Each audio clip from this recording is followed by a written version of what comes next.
अङ्गं हरेः पुलकभूषणमाश्रयन्ति भृङ्गाङ्गनेव मुकुलाभरणं तमालम् अङ्गीकृताखिलविभूतिरपाङ्गलीला माङ्गल्यदास्तु मम मङ्गलदेवतायाः मुग्धा मुहुर्विदधति वदने मुरारेः प्रेमत्रपा प्रणिहितानि गतागतानि मालादृशोर्मधुकरीव महोत्पलेया सा मे श्रियं दिशतु सागरसम्भवायाः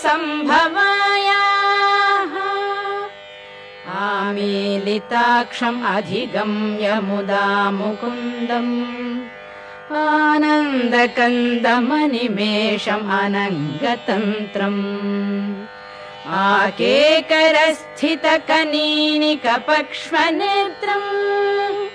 भूत्यै भवेन्मम भुजङ्गशयाङ्गनायाः